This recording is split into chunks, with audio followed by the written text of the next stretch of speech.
Hello friends, कैसे हो आप सब? बिल्कुल मस्त। तो देखो, ज्योग्राफी का नेट जेआरएफ का पेपर कंप्लीट हो चुका है और मैं भगवान से दुआ करता हूँ और मैं आशा करता हूँ कि आप सभी का पेपर बहुत अच्छा हुआ होगा और आप सभी का पेपर बहुत अच्छा हो, रिजल्ट भी आपके ही पक्ष में आए, रिजल्ट आपके लिए पॉजिटिव आए। ठीक है। तो आज हम डिस्कस करेंगे पेपर के ऊपर कि जो ज्योग्राफी का पेपर था उसमें क्या हुआ, कैसे हुआ। ठीक है, पूरा पूरा हम पेपर का एनालिसिस करेंगे। तो सबसे पहले मैं बता दूं आपको कि जो ज्योग्राफी का पेपर था उसमें क्या था। जो फर्स्ट पेपर था वो तो बिल्कुल सिंपल आया था अब की बार, क्योंकि डीआई भी बिल्कुल सिंपल आया था और रीजनिंग भी सिंपल आया था। ओवरऑल पूरी बात की जाए तो जो फर्स्ट पेपर था वो तो बिल्कुल सिंपल था। ठीक है। एक भी क्वेश्चन ऐसा नहीं था जो मेरे पढ़ाई हुए से बाहर गया हो फर्स्ट पेपर का, एक भी क्वेश्चन। ठीक है। दूसरी साइड बात की जाए यदि ज्योग्राफी का पेपर, तो देखो ज्योग्राफी के पेपर में अब की बार क्या हुआ है, थोड़ा गेम खेला गया है। सबसे ज़्यादा क्वेश्चन आए थे ज्योग्राफी के पेपर में 90 यूनिट से, यूनिट नंबर 9 से, जो मोस्टली सभी का वीक होता है। ठीक है। लेकिन मैंने यहाँ पर इस चैनल के ऊपर जो लास्ट के यूनिट हैं, जैसे 8वीं 9वीं 10वीं जो ये यूनिट हैं, छोटी छोटी यूनिट, जैसे अर्बन ज्योग्राफी है, इको ज्योग्राफी है, ये छोटी छोटी यूनिट है। जैसे इसके अलावा रीजनल प्लानिंग है, पॉलिटिकल ज्योग्राफी, ये छोटी छोटी यूनिट है, ट्रांसपोर्ट ज्योग्राफी है। इनके ऊपर भी मैंने स्पेशल फोकस दिया था जब मैंने बैच कंप्लीट करवाया था। तो ये जो छोटी छोटी यूनिट है इनके ऊपर भी मैंने फोकस किया था, उनके प्रैक्टिस क्वेश्चन भी करवाए थे मैंने और उनका सिलेबस भी करवाया था।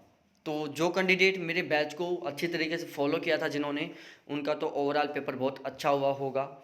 लेकिन जो लोग बैच ज्वाइन नहीं कर रखे थे, इसके अलावा जो लोग अच्छी तरीके से तैयारी नहीं कर पाए थे, उनका अब की बार पेपर थोड़ा वीक हुआ है। उसका कारण ये है कि अब की बार जो इंडिया ज्योग्राफी है, ओशियनोग्राफी है, क्लाइमेटोलॉजी है, जियोमॉर्फोलॉजी है, यहाँ से क्वेश्चन कम आए थे अब की बार। बाकी जो छोटी छोटी यूनिट है, जीआईएस से 4-5 क्वेश्चन आए थे, रिमोट सेंसिंग से क्वेश्चन आया था, माध्य बहुलक से क्वेश्चन आया था, और मतलब जो छोटी छोटी यूनिट है वहाँ से अब की बार ज़्यादा क्वेश्चन आए थे। ठीक है। तो ये था आपकी बार पेपर में सिस्टम। तो पेपर थोड़ा सा सभी के लिए डिफ़िकल्ट था। जो मेरा बैच ज्वाइन कर रखे थे वो कैंडिडेट भी बोल रहे थे कि सर पेपर पिछली बार की तुलना में डिफ़िकल्ट हुआ है, हमारा स्कोर पिछली बार का इतना ही रहेगा समथिंग। क्योंकि बहुत सारे कैंडिडेट जो ऑलरेडी जेआरएफ हैं, 2-4 मेरे ग्रुप में जो कॉलेज लेक्चरर के लिए तैयारी कर रहे हैं, इसके अलावा 8-10 नेट क्वालिफाई थे जो जेआरएफ के लिए तैयारी कर रहे हैं।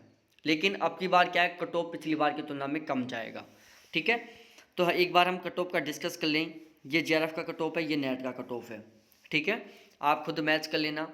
जनरल का, ईडब्ल्यूएस का, ओबीसी का, एससी का, एसटी का कट ऑफ बिल्कुल इसी ही एरिया में रहेगा।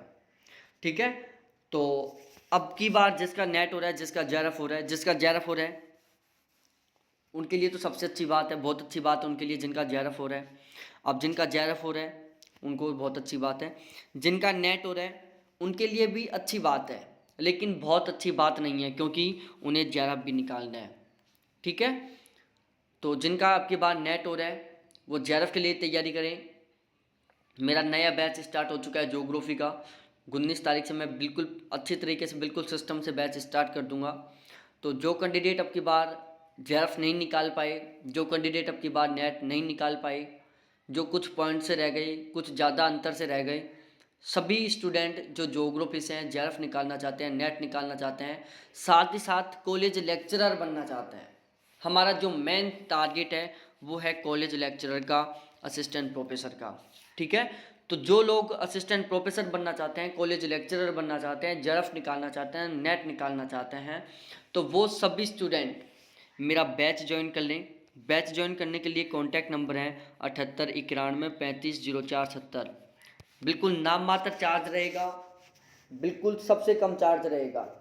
आपको अनअकैडमी वगैरह ज्वाइन करने का कोई बेनिफिट नहीं है, वहाँ से आप कुछ भी मत करो। मैं अपनी नहीं कह रहा, चाहे आप कोई भी चैनल ज्वाइन कर लो, लेकिन अनअकैडमी में मत फंसो। Unacademy is not good, overall ये है। ठीक है। तो बात यह है भाई लोगों, जो कैंडिडेट आगे लेक्चरर बनना चाहते हैं, असिस्टेंट प्रोफेसर बनना चाहते हैं, जेआरएफ निकालना चाहते हैं, नेट निकालना चाहते हैं, तो बैच ज्वाइन कर लो, फर्स्ट पेपर के लिए और ज्योग्राफी के लिए, दोनों के लिए।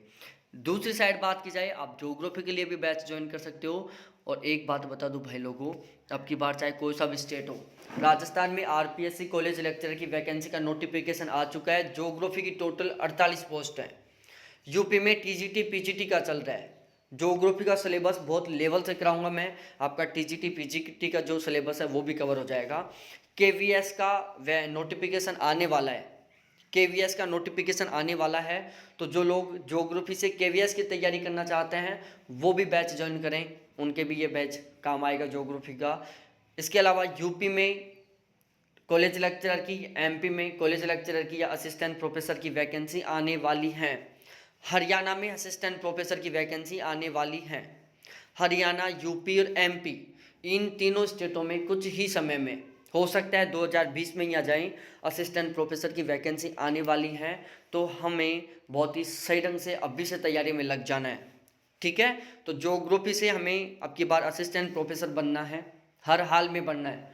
और जो स्टूडेंट इन स्टेटों से अलावा अन्य किसी स्टेट से हैं, बिहार, झारखंड, उड़ीसा, किसी भी स्टेट से हो आप, क्योंकि हर स्टेट में अदर स्टेट की भी सीट होती हैं। जैसे आरपीएससी में राजस्थान में भी अदर स्टेट की सीट हैं, यूपी में भी अदर स्टेट की सीट रहेंगी, हरियाणा में भी रहेंगी, मध्य प्रदेश में भी रहेंगी।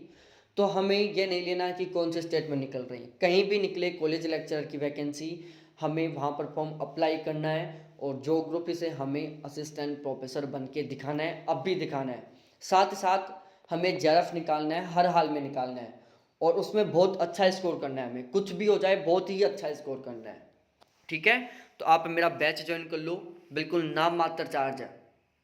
यदि आप कॉलेज लेक्चरर बन जाते हो तो स्टार्ट में आपकी जितनी सैलरी रहेगी उसका 1/4 मेरा ग्रुप का चार्ज रहेगा। 1/4 फर्स्ट डे की सैलरी का। जब आपको फर्स्ट टाइम में सैलरी मिलेगी, फर्स्ट मंथ की सैलरी मिलेगी, उसमें जो एक दिन की सैलरी रहेगी उसका 1/4 मेरे ग्रुप का चार्ज है। इतना कम चार्ज आप सोच नहीं सकते, और इतना बेस्ट कंटेंट दूंगा ये भी आप सोच नहीं सकते, ठीक है। तो सभी को मेरी एक हर्बल रिक्वेस्ट है कि आप कॉलेज लेक्चरर बनना चाहते हो, असिस्टेंट प्रोफेसर बनना चाहते हो, जेएफ निकालना चाहते हो, नेट निकालना चाहते हो, तो अब मौका मत गवाओ।